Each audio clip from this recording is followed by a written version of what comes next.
સદ્ગુણम् અણુમપ્યતુલ્યં હિ મન્યતે સહજાનંદગુરું ભજે સદા. બોલો સ્વામિનારાયણ ભગવાનની, શ્રી હરિકૃષ્ણ મહારાજની, શ્રી રાધા કૃષ્ણ દેવની, શ્રી નરનારાયણ દેવની, શ્રી લક્ષ્મીનારાયણ દેવની જય.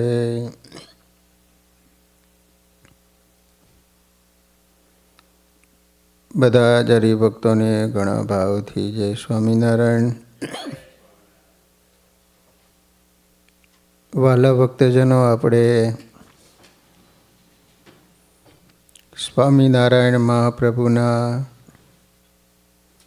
દિવ્ય લીલા ચરિત્રો શ્રવણ કરી રહ્યા છે. શ્રી હરિ અનેક ગામોમાં વિચરણ કરતા કરતા સોરઠમાં જૂનાગઢ પધાર્યા છે.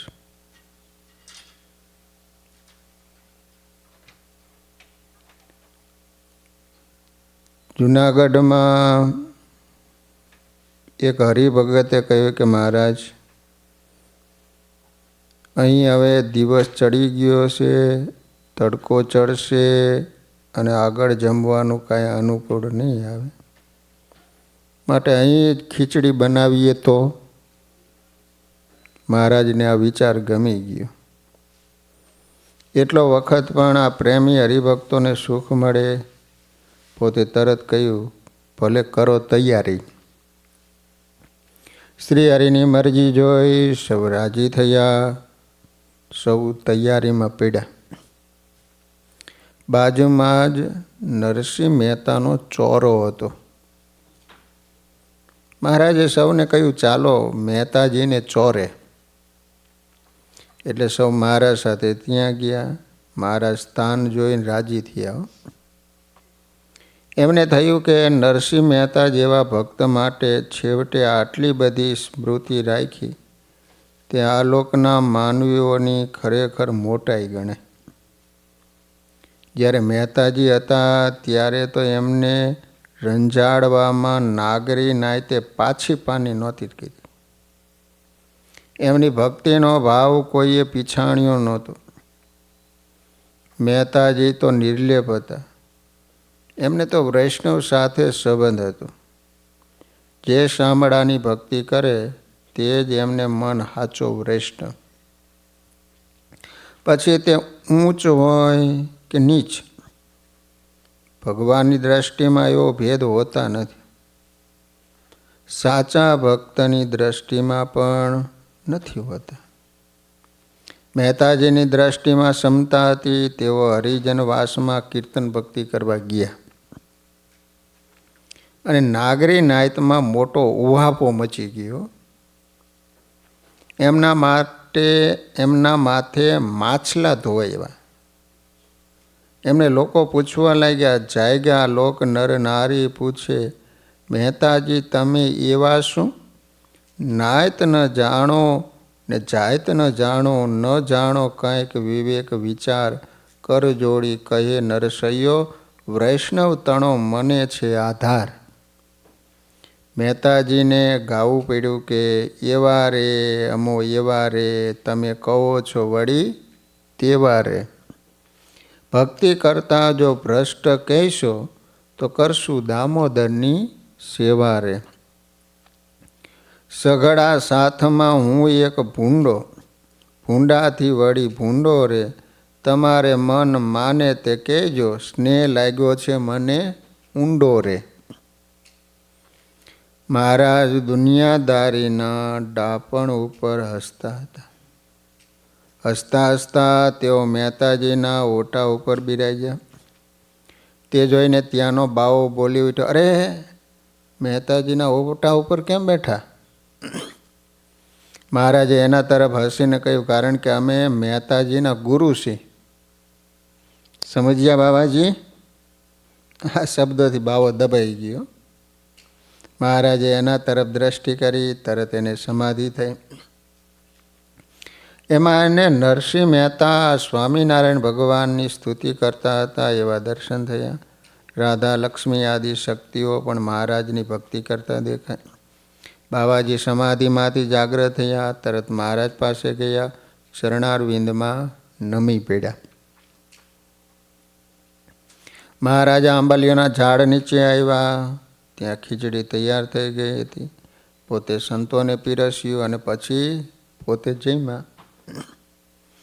મહારાજને જૂનાગઢ છોડવું ગમતું નહોતું. અહીંથી નીકળી મજેવાડી દરવાજા બહાર બિસારત બાગમાં આવ્યા. બાગનું નામ બિસારત. અહીં રાત રહેવાનું નક્કી કર્યું. પાંચી બાઈએ બરફીની માટલી મોકલી. તે મહારાજ જમ્યા, સૌને પ્રસાદ વેચી આપ્યો. જૂનાગઢમાં આવેલા સોરઠના સૌ હરિભક્તો મહારાજની ભેગા જ હતા. એમને પણ છૂટા પડવાની ઈચ્છા થતી નહોતી. સવાર થઈ એટલે નિત્ય વિધિથી પરવારી મહારાજ તૈયાર થયા. અહીંથી સૌ હરિભક્તોને પાછા જવાની આજ્ઞા કરી. સંતોને પણ કહ્યું, તમે પણ હવે દેશો દેશમાં ફરો, હરિવાર્તા કરો, મુમુક્ષુ જોઈને પ્રગટ ભગવાનની વાત કરજો, અમે જે નિયમ આપ્યો છે યથાર્થ પાડજો, દામ અને વામથી દૂર રહેજો. આ પ્રમાણે શીખ આપી સંતોના મંડળોને પણ ફરવા મોકલા. મહારાજ જૂનાગઢથી નીકળી વણથડી મેઘ પર પધાર્યા. થોડું રોકાયા, શ્રીહરિ સભામાં બેઠા. ત્યાં એક ખેડૂ આવ્યો. એને શ્રીહરિને કહ્યું, મહારાજ, મારા વાઢમાંથી તમારા સાધુએ શેરડીનો એક સાંઠો લીધો છે. મને કહ્યું હોત તો હું બે આપત. શ્રીહરિ આ સાંભળી સભા સમક્ષ જોયું. સાધુ રામચરણદાસે તરત કહ્યું, મહારાજ, સાંઠો ખેંચીને નથી લીધો, પણ નીચે પડ્યો હતો એ લીધો છે. મહારાજે એમને કહ્યું, આપણાથી ધણીને પૂછ્યા વિના કાંઈ લેવાય નહીં, એ ચોરી કરી કહેવાય. અરે રસ્તામાં પડેલી વસ્તુ પણ આપણાથી ન લેવાય. શ્રી હરિને સાધુ સત્સંગીના જીવનમાં સત્ય, નીતિ અને ન્યાયના આચરણની આવશ્યકતા સમજાવી હતી. જીવન એના પાલનથી સમૃદ્ધ બને, સત્સંગને અનુરૂપ બને. એમણે તરત સભાને સંબોધીને કહ્યું, મારા સાધુએ આજથી ખાંડ, ઘી અને ગોળવાળી વસ્તુ ન ખાવી. પછી ત્યાંથી નીકળી શ્રીહરિ નાવડા, આખા, પીપલાણા, અગતરાય થઈ કાલવાણી પધાર્યા. સંતના મંડળોને મહારાજે અહીં બોલાવ્યા હતા, તેથી તે પણ એક પછી એક આવવા લાગ્યા. શ્રીજી મહારાજ જ્યારે કારિયાણીમાં બિરાજતા હતા ને, ત્યારે એમણે ભોજાચારણને ધાંગધ્રા મોકલ્યા હતા અને કહ્યું હતું કે સત્સંગની વાતો કરજો. પરંતુ અહીં તો તેને વેદાંતી વિપ્રો ભેટી ગયા. એટલે ભોજાચારણને પ્રશ્નો પૂછીને મૂંઝવી નાખ્યા. તેથી કારિયાણી પાછા આવ્યા.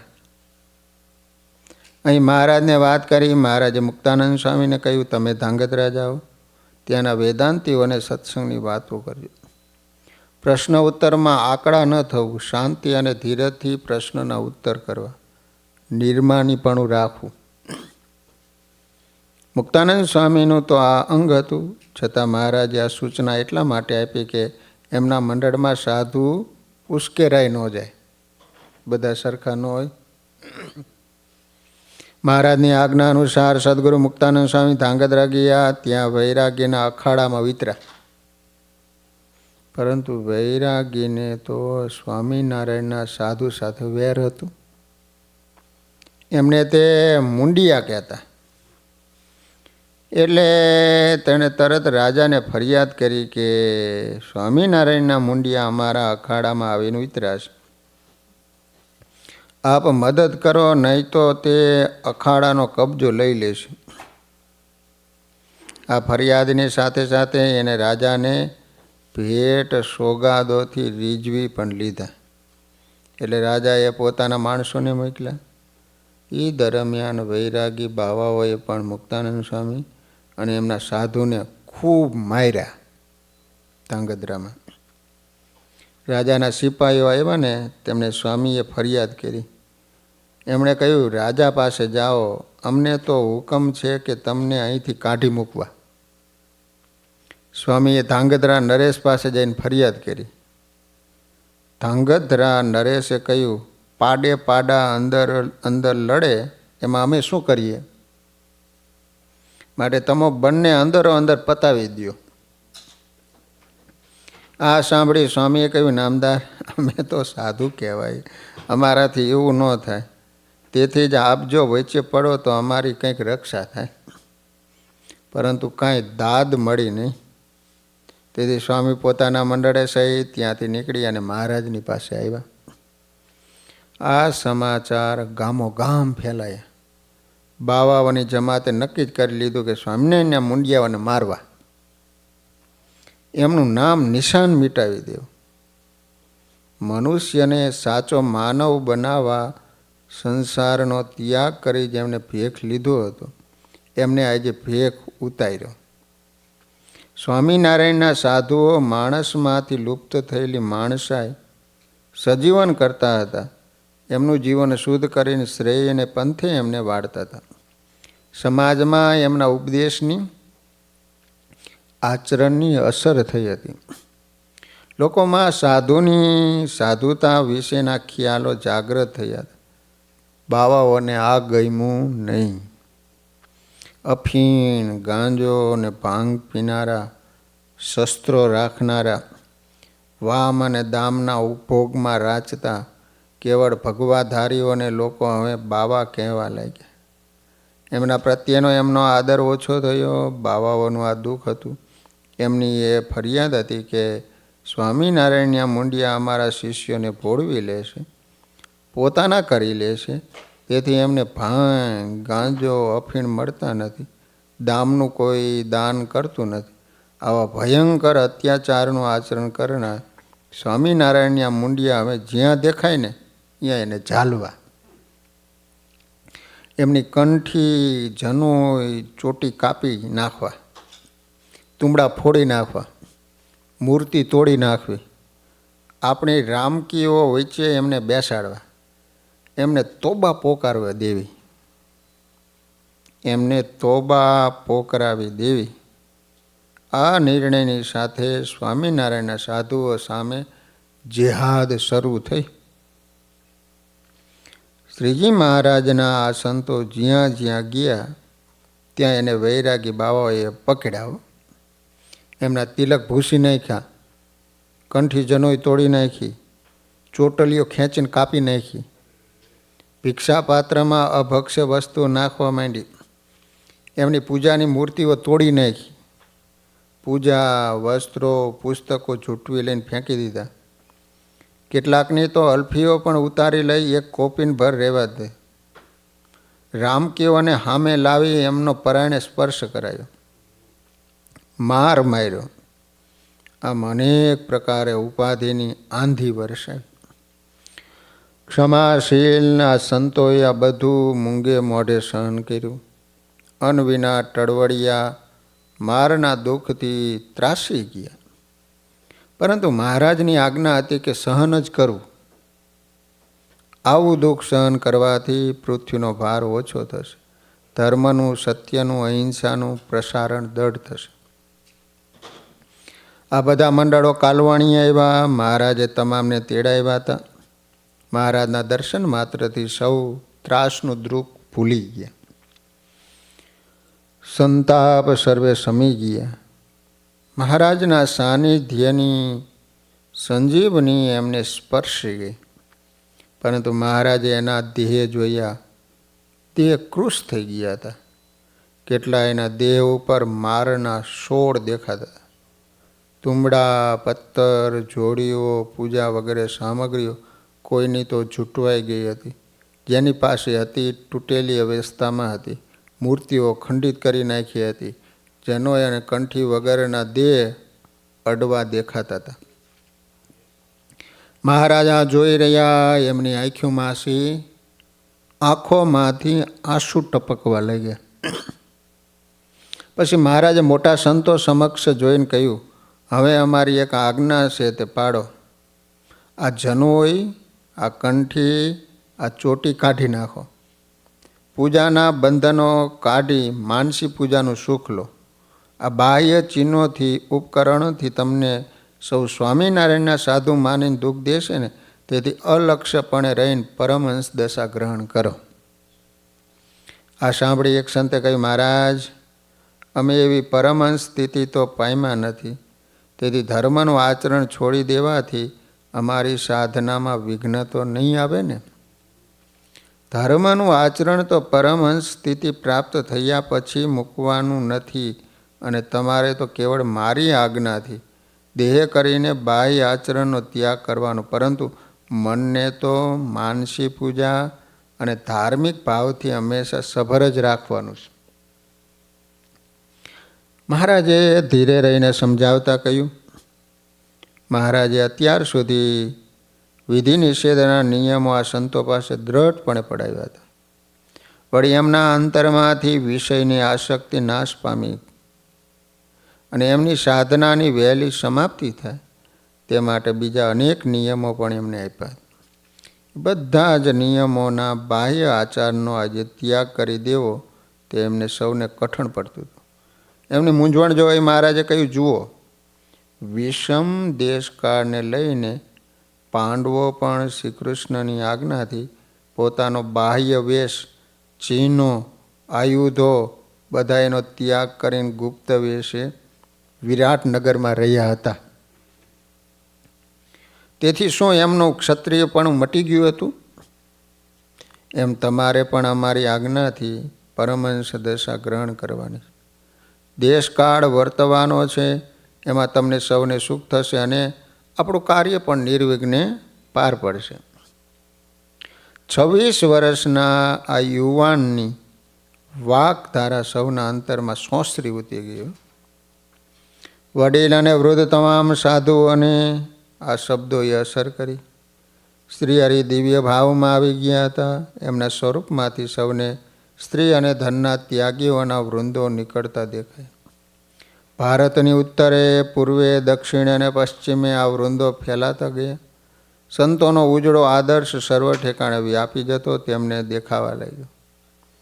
શ્રી હરિના કાર્યની એમાં સિદ્ધિ હતી. એમના આજ્ઞા પાલનમાં એમની પ્રસન્નતાની પ્રાપ્તિ હતી. સૌએ મહારાજની આજ્ઞા સહર્ષ ઝીલી લીધી. રાત્રિના ફક્ત એક જ પ્રહરના ઉપદેશમાં મહારાજે 500 સંતોને પરમહંસ દીક્ષા આપી. લો, કાલવાણી ગામમાં સ્વામિનારાયણ ભગવાને એક સાથે 500ને અલક્ષ્યપણે વર્તવાનો આદેશ આપી દીધો કે દુનિયામાં કોઈ ઓળખે નહીં તમને કે સ્વામિનારાયણના સાધુ છે, એ રીતે તમે વિચરો. એ આદેશ સર્વએ ઝીલી લીધો. તેમાં જ મહારાજના પરમાત્મા સ્વરૂપની એમની પ્રતીતિના દર્શન હતા. સાધુ ઉપર એમના પ્રભુત્વનો પ્રતાપ હતો. સાંજે મહારાજે સંતોને કહ્યું, સંતો, તમે અમારા માટે બહુ કષ્ટ સહન કર્યું. વૈરાગ્યોના ત્રાસથી તમારા હાલ જોઈને મને લાગે છે કે તેમને સૌને આપણું પાણી તો બતાવવું, નહીં તો આપણને ટકવા દેશે નહીં. વળી આપણે કરવા ધારેલ લોક કલ્યાણનું કાર્ય પણ આપણે કરી શકીશું નહીં. મહારાજની આ વાત સાંભળી સંતો સર્વે નીચું જોઈ ગયા. પછી સંતોએ હિંમત લાવી મહારાજને કહી, મહારાજ, આપે આપના વન વિચરણ દરમિયાન અનેક કષ્ટો, અપમાન, તિરસ્કાર, માર, ભૂખ સહન કર્યા છે. તે કેવળ અમારે માટે જ, અમને સાચી સાધુતા શીખવાડવા માટે જ. તો આપના પગલે અમે ચાલીએ એમાં અમારી સાધુતા છે, આપનું ગૌરવ છે. મુક્તાનંદ સ્વામીના આ શબ્દો સાંભળી મહારાજ અત્યંત પ્રસન્ન થયા. એમણે કહ્યું, સંતો, હું જાણું છું કે તમે જડભરત, જયદેવ અને કદરત જેવા ખરા ક્ષમાવાન છો. તમે ખરેખર ધન્ય છો. તમારી સાધુતાથી, તમારી ક્ષમાથી લોકોમાં રહેલો આસુર ભાવ નષ્ટ થશે. ક્ષમા એ તમારું ખડગ છે, ધીરજ ઢાલ છે. તમારા મૌનમાં અસુરોનો નાશ છે. પ્રતિકાર તો સાધુની સાધુતા લજવે. તમારી સાધુતા કસોટીમાં વધુ દીપશે. તમારી સાધુતાથી ભાગવત ધર્મના પાયા દ્રઢ થશે. મહારાજ કાલવાણીથી નીકળી માળિયા, લાઠોદર, માંગરોળ, લોજ થઈ અને પંચાળા પધાર્યા. ઝીણાભાઈ દરબાર મહારાજની સાથે હતા. એમનો આગ્રહ હતો એટલે મહારાજ પંચાળા 5 દિવસ રોકાવાનું નક્કી કર્યું. મહારાજ અહીં ગામની બહાર પશ્ચિમ દિશામાં ખોખરા તળાવ છે, ત્યાં સ્નાન કરવા રોજ સંત મંડળ અને હરિભક્તોને સાથે લઈને જતા. શ્રી હરિ અહીં સાબલી નદીમાં પણ સ્નાન કરવા પધારતા. સાબલી નદી એ ગાઉ દૂર મઘરિયો ધરોશ, ત્યાં પણ સ્નાન કરતા. એની અંદર મગરો રહેતી હતી. મગરોને સમાધિ કરાવતા. પૂર્વ દિશામાં ખારી વાવ, ત્યાં પોતે અગાઉ રામાનંદ સ્વામી સાથે પધારતા, ત્યારે સ્નાન કરતા. આ પ્રકારે પંચાળાને મહારાજે પોતાના સંબંધથી મહાતીર્થ બનાવી દીધું.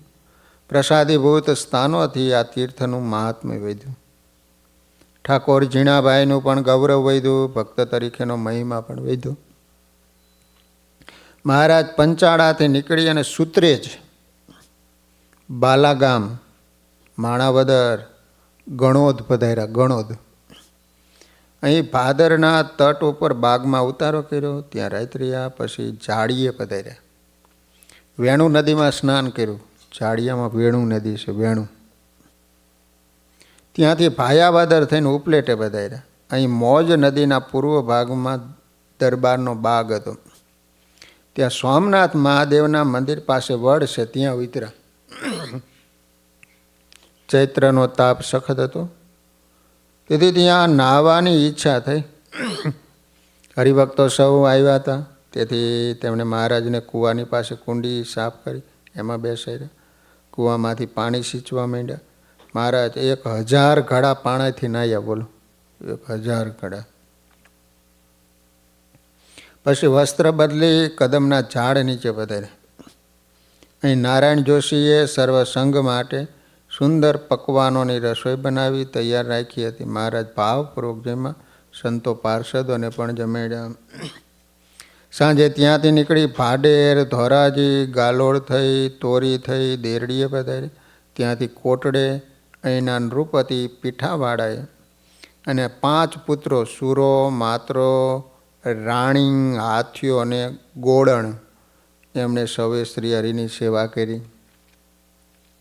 ત્યાંથી નીકળી વાંકિયા પધાર્યા. વાંક્યા અહીંથી મોકા ખાચરના ભાઈ ઓગળ ખાચર મહારાજને એના ગામ ખંભાળા લઈ ગયા. ખંભાળા ત્યાંથી કરિયાણા, વાવડિયા થઈ શ્રીજી મહારાજ ગઢપુર પાસે સહસ્ત્રધરે પધાર્યા. સહસ્ત્રધરોશ અહીં સૌ સંતો સહિત મહારાજે સ્નાન કર્યું.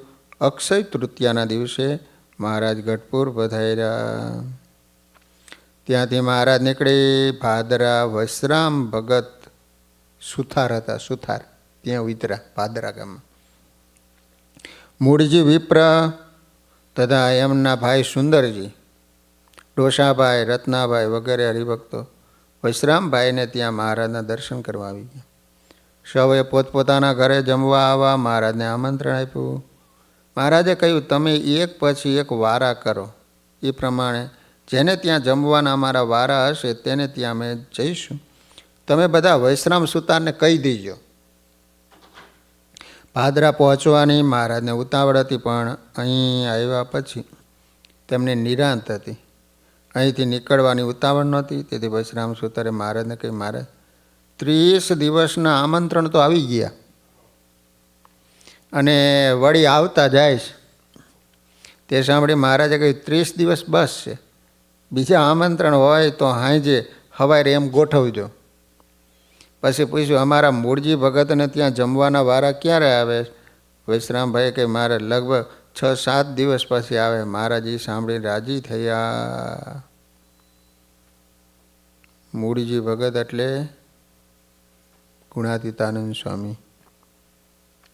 મહારાજ રોજ ઊંડ નદીમાં સ્નાન કરવા સખાઓની સાથે જતા. ઊંડ નદી છે ત્યાં ભાદરા ગામમાં. હાલાર દેશના ગામો આ બધા, શેખપાટ, ભાદરા. ત્યાંથી હરિભક્તોને ખેતરે જતા. શેરડીના વાઢ જોઈને રાજી થતા. વાત વાતમાં મહારાજ કહેતા અહીં તો ગોળના ગાડા છે, મીઠપનો સમુદ્ર છે, જગતની કડવાશ મૂકીને મીઠા થવું હોય તો અહીં આવું. મહારાજના વેણ કોઈને સમજાતા નહીં, બધા શેરડી અને ગોળની વાત જ સમજતા. વૈશ્રામ સુતાર પૂછતા મહારાજ જગતની કડવાશ અહીં આવે કેમ ટળે? મહારાજ આ સાંભળી હસતાન પછી કહેતા આ મૂળજીમાં મીઠાશ ભરી છે, એમની પાસે રહે ને તો જગતની કડવાશ ટળી જાય. મહારાજ જે હરિભક્તોને ત્યાં જમવા જતા ત્યાં મૂળજી ભગતની વાત કરતા, એમની મોટપ કહેતા. હરિભક્તોને મૂળજી ભગતની મહારાજ પ્રત્યેની ભક્તિનો તો ખ્યાલ હતો જ. જગત પ્રત્યેની એમની ઉદાસીનતા પણ સૌ જાણતા હતા. એમની સામાન્ય વાતોમાં પણ જ્ઞાનના ચમકારા દેખાતા. ઘરે હતા ને ત્યારે જેવી વાતો કરતા. વાતો કરતાં કરતાં મહારાજના સ્વરૂપની વાતોમાં લીન થઈ જતા. મહારાજ પાસે મૂળજી ભગતના મહિમાની વાત સાંભળતા હરિભક્તોને એમ લાગ્યું કે જેમ મૂળજી ભગત મહારાજની વાતોમાં લીન થઈ જાય એમ મહારાજના અંતરમાં પણ મૂળજી ભગત સિવાય બીજું કાંઈ જ નથી. દેવા કણબીને ત્યાં મહારાજ જમવા પધાર્યા હતા. રસ્તામાં મૂળજી ભગતનું ઘર આવ્યું ત્યારે મહારાજે વર્ષરામ સુથારને પૂછ્યું આ કેનું ઘર છે? એણે કહ્યું મહારાજ આ તો મૂળજી મહારાજનું છે. તે સાંભળી મહારાજ કે ચાલો આપણે મૂળજી ભગતને કરે. એટલે વશરામભાઈએ કહ્યું મહારાજ આજ તો આપણે દેવા કણબીને ઘરે જમવા જવાનું છે, પણ મૂળજી ભગતના દર્શન કરતા જઈએ એમ કહીને મહારાજ ડેલીમાં પ્રવેશ્યા. મૂળજી ભગત એ વખતે જમતા હતા, બ્રાહ્મણ હતા. મહારાજ પધાર્યા એટલે તરત તેઓ ઊભા થઈ ગયા, મહારાજને દંડવત કરવા લાગ્યા. મહારાજે એમને કહ્યું મૂળજી ભગત જમો, અમે તો તમારા દર્શન કરવા આવ્યા છે. એમ કહીને મહારાજે કહ્યું શું જમો? હાથ જોડીને કહ્યું મહારાજ દહીં ને ધાન જમું, ધાન. મહારાજ કે ભલે જમો. એટલું કહીને મહારાજ પાછા વળી ગયા. રસ્તામાં મહારાજે સાથે આવતા હરિભક્તોને કહી આ મૂળજી પોતે ત્યાગી થશે, એમના અનેક ત્યાગી શિષ્યો થશે, હજારો ભક્તોના નિયંતા થશે, મોટી હવેલીઓ બાંધશે અને એમનો મહિમા દેશ પરદેશમાં ગવાય છે. એમની વાતોના ગ્રંથો રચાશે, એમના મહિમાના કીર્તનો ગવાશે અને અમારી મૂર્તિ ભેગી આ મૂળજી. આ રીતે મહારાજે ભાદરા ગામની અંદર જે મૂળજી શર્મા હતા એમનો મહિમા સ્વયં ભગવાન પોતે કહેતા હતા. વાલા ભક્તજનો, એ જ મૂળજી શર્મા અને એના બીજા ભાઈનું નામ હતું સુંદરજી. કહેવાય છે કે પછી તો સંસારનો ત્યાગ કરી મહારાજની પાસે આવ્યા અને સ્વામિનારાયણ ભગવાને એ બંને ભાઈને દીક્ષા આપી છે.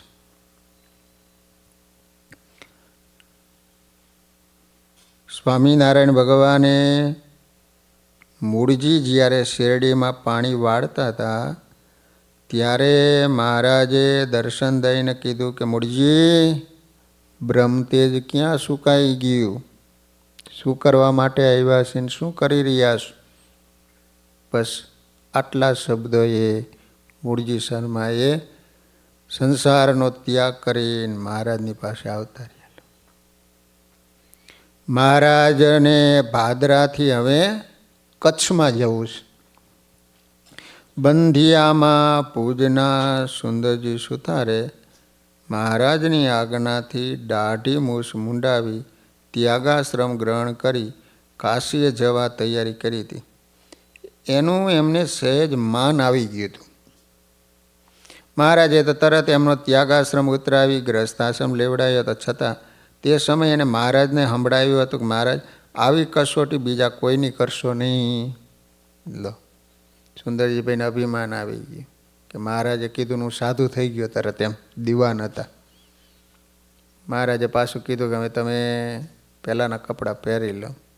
પણ સુંદરજીભાઈને અભિમાન આવી ગયું કે મહારાજે કીધું તરત હું સાધુ થઈ ગયો, બાકી બીજા કોઈને કેમ તો આવું થાય નહીં. થોડુંક આમ સહેજ અભિમાન આવી ગયું. મહારાજે કે મહારાજ આવી કસોટી કોઈ બીજાની કરશો નહીં.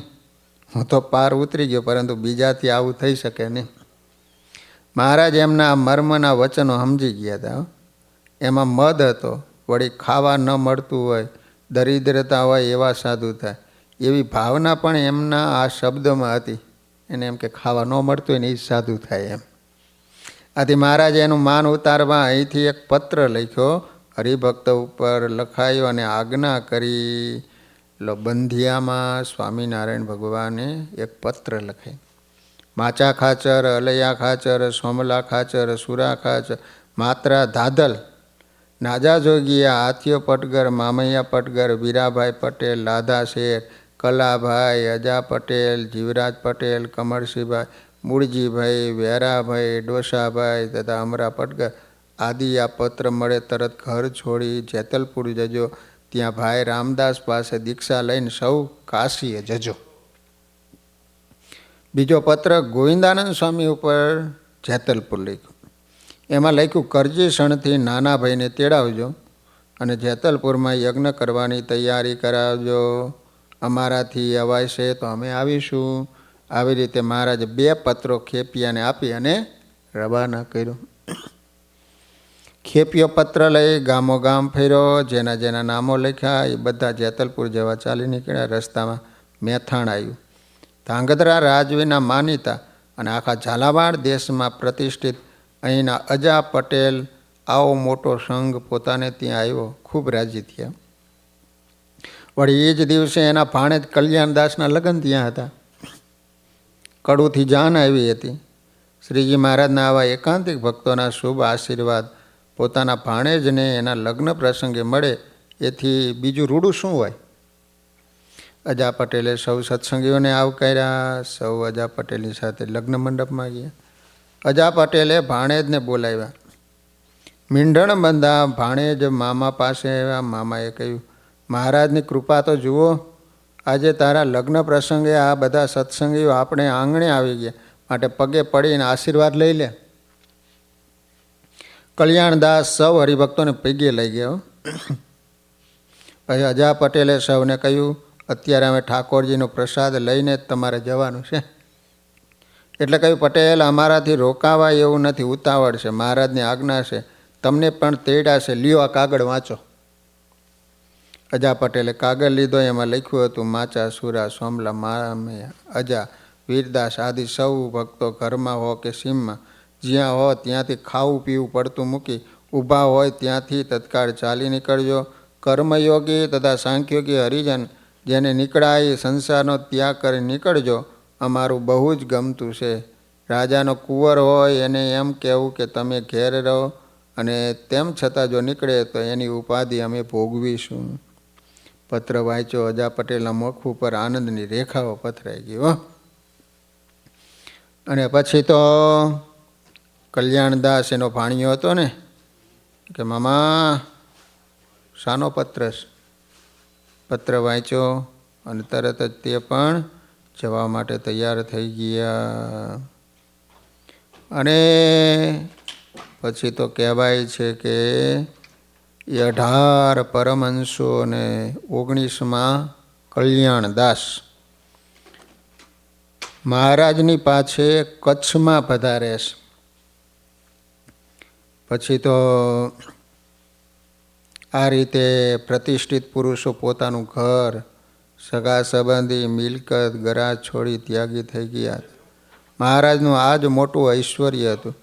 એમના સંબંધમાં જે આવ્યા એના અંતરમાંથી એમને જગત કાઢી નાખ્યું હતું. શિયાળ ગામે આવી જેમણે ભગવા વસ્ત્રો પહેર્યા નહોતા દાઢી મૂછ મુંડાવ્યા નહોતા, એમણે એ વિધિ કરી લીધી. ભગવા વસ્ત્રો અલ્ફી પહેરી સૌ પરમહંસ બની ગયા. પછી ત્યાંથી નીકળી કેટલાક દિવસે જેતલપુર પહોંચ્યા. આ નવા પરમહંસ જેતલપુર પહોંચ્યા એને આગલે દિવસે સ્વામી રામદાસજી જેતલપુર આવી ગયા હતા.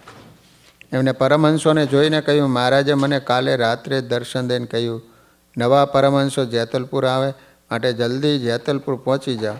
અને તેમને અમે કાશી જવાનું લખ્યું છે, પરંતુ હવે કાશી ન જતાં એમને સૌને લઈને તમે ભુજમાં આવી જજો. પરમહંસો આ સાંભળી રહ્યા. એક પરમહંસે કહ્યું, પત્રમાં મહારાજની આજ્ઞા કાશી જવાની, અને ભુજ જઈએ ને તો મારે ઠપકો આપશે. એ મારે માથે મને આજ્ઞા કરી છે કે તમને બધા એને લઈને મારે ભુજ જવું, માટે ઠપકાની ચિંતા કરશો નહીં. રામદાસ સ્વામીએ કહ્યું. રામદાસ સ્વામી રામાનંદ સ્વામીના મુખ્ય શિષ્ય હતા. વયોવૃદ્ધ હતા. ત્યાગી સંતો અંગેનો તમામ વ્યવહાર મહારાજ એમની સલાહ પ્રમાણે કરે. મહારાજ એમને ભાઈ કહેતા, ભાઈ. એટલે સત્સંગમાં બહુધા તેઓ ભાઈ રામદાસને નામે જ ઓળખાતા. નવા પરમહંસોને એમનામાં વિશ્વાસ હતો, તેથી સૌએ એમની આજ્ઞા પ્રમાણે વર્તમાન નક્કી કર્યું. મહારાજ ભાદરામાં 1 માસ રહ્યા. પછી મહારાજ ત્યાંથી નીકળી અને પીપળીએ પધાર્યા. રણવટાવી અને વાંઢિયા નામનું ગામ છે, ત્યાં પધાર્યા. ત્યાં દેવજી ભગતના ઘરે મહારાજ ઉતર્યા. વાંઢિયામાં 1 દિવસ રહી મહારાજ લાકડિયા થઈને આધોઈ પધાર્યા. આધોઈમાં મહારાજ લાધાજીના દરબારમાં ઉતર્યા. અહીં એને લાલજી સુથારને દીક્ષા આપી.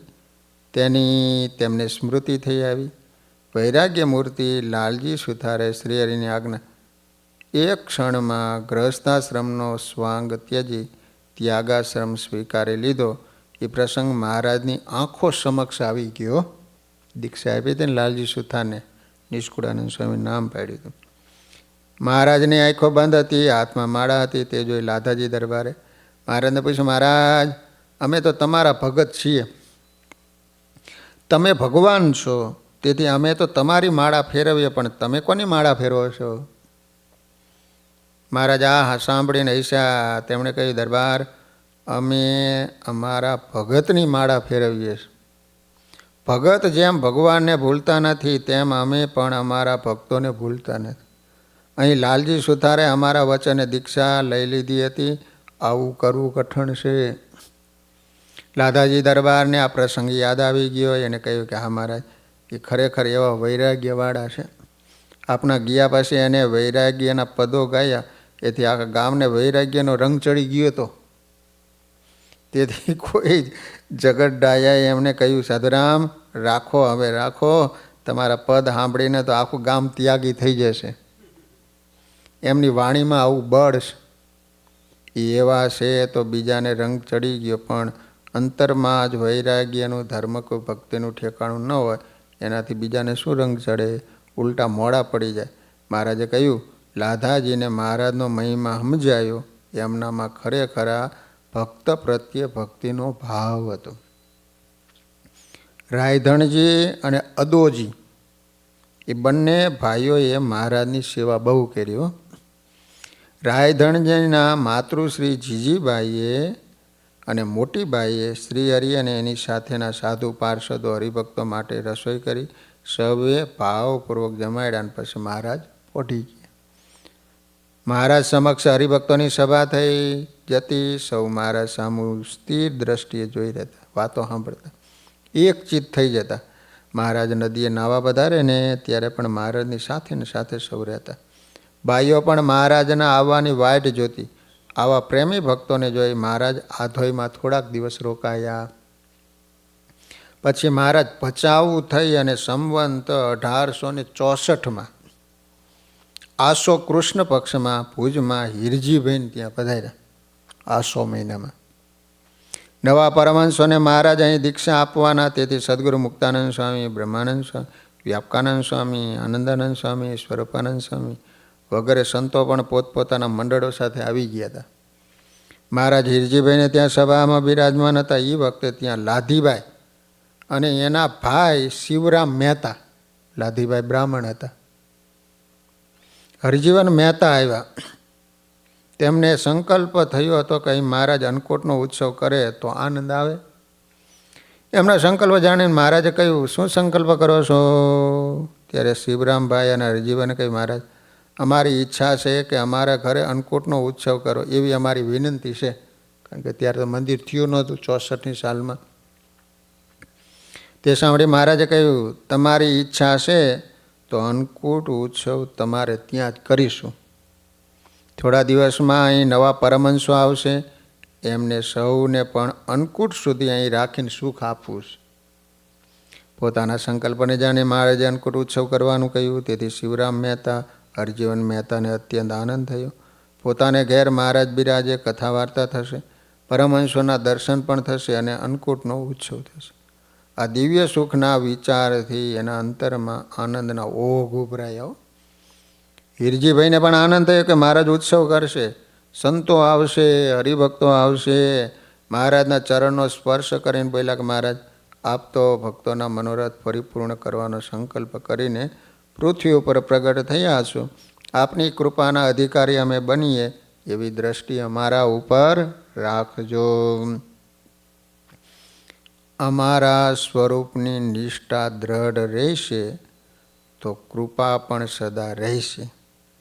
નિષ્ઠામાં સંકલ્પ વિકલ્પ થાય, કુતર્ક થાય તો અમે લાચાર બની જઈશું. લો, મહારાજે આવું કીધું હરિભક્તોને. મહારાજ ઉપદેશમાં હંમેશા સ્વરૂપ નિષ્ઠાની વાતો કરતા. આ સ્વરૂપની નિષ્ઠા દ્રઢ રાખજો. સૌને વાત પણ એવી કરજો કે એ નિશ્ચય રૂપી ગર્ભનો પાત કદી ન થાય. શાસ્ત્ર માત્રનો આ સાર છે. શ્રીજી મહારાજ પરમહંસો ભક્તોની સાથે રોજ હમીરસર તળાવે નાવા પધારતા. હમીર સરોવર છે ભુજમાં. ક્યારેક રઘુનાથજીને આરે જઈ સ્નાન કરતા. આજે પણ એ રઘુનાથજીનું મંદિર પ્રસાદીનું છે. ક્યારેક પાવડીને આરે પણ સ્નાન કરતા, તો ક્યારેક ઝંડાવાળા આરે પધારતા. એમ નિત્ય ત્યાં સ્નાન કરીને ત્યાંથી બાગમાં પધારતા. બાગ છે. એક દિવસ અહીં સ્નાન કર્યા પછી સભા થઈને ત્યારે સુંદરજીભાઈ મહારાજને પ્રશ્ન પૂછ્યો, હે મહારાજ, કેવળ વામનજીના ચરણના અંગૂઠાના સ્પર્શથી ગંગાજીનો કેટલો મહિમા પ્રવર્ત્યો છે. જ્યારે આપ તો સર્વ અવતારના અવતારી પુરુષોત્તમ નારાયણ છો, આપે ઘણીવાર આ સરોવરમાં આપના પરમહંસો સાથે સ્નાન કર્યું છે, તો આ સરોવરનો મહિમા હશે? કેવો મહિમા હશે આ સરોવરનો? આ સરોવરનો મહિમા અપાર છે. અમે કહીએ તો પણ તે મહિમાનો અંત આવે એમ નથી. લો, ભગવાન કે હું કહું તોય અંત ન આવેલો. અનંત ઋષિઓ, સિદ્ધો, દેવો અને દેવાધિપતિઓ આ સરોવરના નિત્ય દર્શન કરવા આવે છે. લો, આ સરોવરના જળનું પાન કરવાથી અનંત જન્મના પાપ બળીને ભસ્મ થઈ જાય છે. અહીં શ્રાદ્ધ આદિ ક્રિયા કરવાથી પિતૃઓ વૈકુંઠ લોકને પામે છે. લો, આ સરોવરમાં સર્વ તીર્થો આવીને વિરાજમાન થયા છે. શ્રીજી મહારાજ આ પ્રમાણે વાતો કરતા હતા ને ત્યાં મુકુંદ બ્રહ્મચારી મહારાજને કહ્યું, મહારાજ થાળ તૈયાર થઈ ગયો છે, તમે તો હજુ વાતો જ કરો છો. મહારાજ બ્રહ્મચારીની વાત સાંભળીને ઉઠ્યા, હસતા હસતા બોલ્યા, આ બ્રહ્મચારી કહે એમ અમારે કરવું પડે છે. મહારાજ સુંદરજીભાઈના ઘરે પધાર્યા. હીરજીભાઈ અને સૌ હરિભક્તો પણ ત્યાં આવ્યા. મહારાજને માટે બાજો ઢાળી દીધો. મહારાજ જમવા બેસતા હતા ને ત્યારે સુંદરજીભાઈ મહારાજને કહ્યું, મહારાજ અમારા ઉપર આપે બહુ કૃપા કરી. બીજે દિવસે સમાચાર આવ્યા કે ભાઈ રામદાસ સ્વામી 18 નવા પરમહંસોને લઈને આવે છે. આ સમાચાર મળ્યા ને એટલે મહારાજ એકદમ એની હામાં જવા તૈયાર થઈ ગયા. જે સંતો હરિભક્તો તૈયાર હતા એમને પોતાની સાથે લીધા. સુંદરજીભાઈ અને હીરજીભાઈને પણ સાથે લીધા. એમને એટલી ઉતાવળ હતી, બીજાને કહ્યું તૈયાર થઈને જટાવો. ભીડના દરવાજા બહાર જે મલવાળો વંડો કહેવાય છે, મલવાળો વંડો, ત્યાં મહારાજ પધાર્યા. અહીં મહારાજ સભા કરીને બિરાજ્યા. એક પાર્ષદને ઘોડા પર સામે મોકલો. થોડી વારમાં તો પાર્ષદ મારતે ઘોડે પાછો આવ્યો.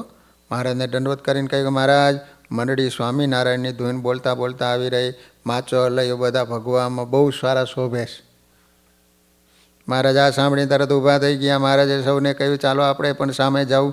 કોઈથી ન થઈ શકે ને એવું કામ કર્યું છે, જીત કરીને આવે છે. આ સાંભળી સુંદરજીભાઈ મહારાજને પૂછ્યું, મહારાજ શું માચા ખાચર અલૈયા ખાચર સાધુ થઈ ગયા? હા, ગામ ગરા સંપત્તિ કુટુંબ બધાનો ત્યાગ કરીને અમારા વચ્ચેને ભગવા પહેરી લીધા.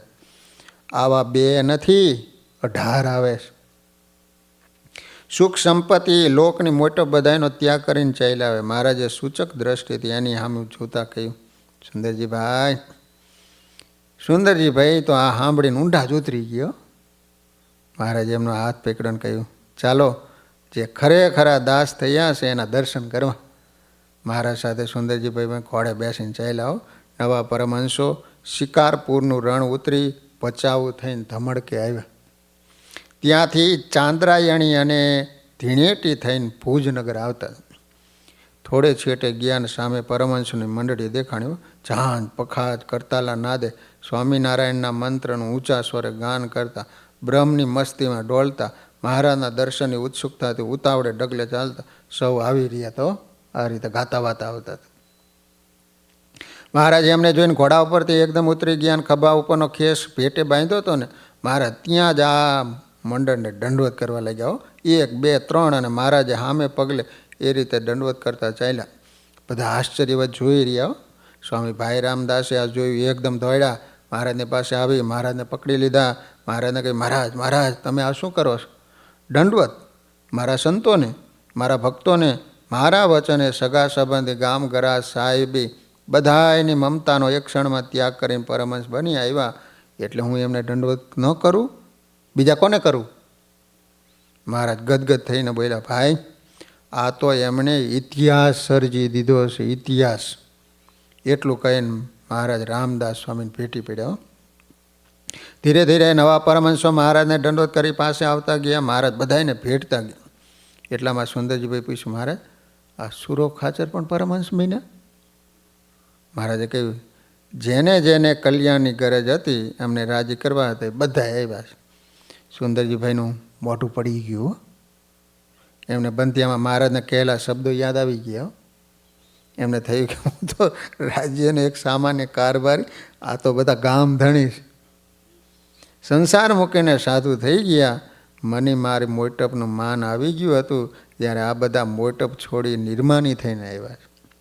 એટલામાં મહારાજે અજા પટેલને જોયા. મહારાજે એમને કહ્યું, અજા પટેલ આવી ગયા? એમ કહી મહારાજે સુંદરજીભાઈને કહ્યું, સુંદરજીભાઈ ધાંગધ્રા રાજ્યની કચેરીમાં અજા પટેલની ખુરશી પડે ને એવા એ મોટા છે. ત્યાં તો અજા પટેલની પાસે કલ્યાણદાસને જોઈને મહારાજને આશ્ચર્ય થયું. મહારાજે એમને કહ્યું, તમારું નામ તો નહોતું લખ્યું? એટલે અજા પટેલ કહે, મહારાજ એ તો આદિમાં આવી ગયો, જુઓ હજી મીંઢણ પણ બાંધેલું. મહારાજે એનું કાંડું પકડ્યું. મહારાજે કહ્યું, આ મીંઢણ શાનું? અજા પટેલ કહે, મહારાજ લગ્નના માંડવાથી આપનો કાગળ વાંચીને મીંઢણ હોતો આવી ગયો. આ સાંભળી મહારાજની આંખમાંથી આંસુ પડવા લાગ્યા. મહારાજ થોડી વાર રહીને બોલ્યા, ઓહો સત્સંગનો રંગ કેવો લાગી ગયો. આ મીંઢણ બધો જુવાન, એનું નામ નહોતું લખ્યું તો પણ આદિમાં આવી ગયો. રંગ છે જુવાન, રંગ છે તારી જનેતાને. મહારાજ એનો વાસો થાબડતા કહ્યું, તે તો અદ્ભુત કામ કર્યું. એટલું કહીને મહારાજ એને ભેટી પડ્યા. સુંદરજીભાઈ હિરજીભાઈ મહારાજને આ લીલા જોઈ જ રહ્યા હો. એનું મુખ શ્યામળું થઈ ગયું. એમને અહીં સુરા, અલૈયા, માચા, મામૈયા, અજા વગેરે ગામધણીઓને સાધુના સ્વાંગમાં જોયા, જેમને ઘેર સદાવ્રતો ચાલે, જેમની ડેલી આવીને કોઈ નિરાશ થઈને પાછો જતો નથી, એવા શૂરવીર, દાનેશ્વરી, મહારાજના સખા જેવા આજે મહારાજના એક પત્રથી સંસાર છોડીને અહીં આવી ગયા. મહારાજ પ્રત્યેની એમની ભક્તિની આ પરાકાષ્ઠા હતી. મહારાજનું ઐશ્વર્ય હતું. જોત જોતામાં જીવના હૃદયમાંથી જગત કાઢી એને નિર્વાસનિક બનાવી દેવો એ ભગવાનનું સાચું ઐશ્વર્ય છે. લો ભલા ભક્તજનો, આ રીતે ભગવાનની આજ્ઞાથી 18 પરમહંસો પૂજાવ્યા. મહારાજ મળ્યા. આગળની કથા કાલે. સહજાન સ્વામી મહારાજ.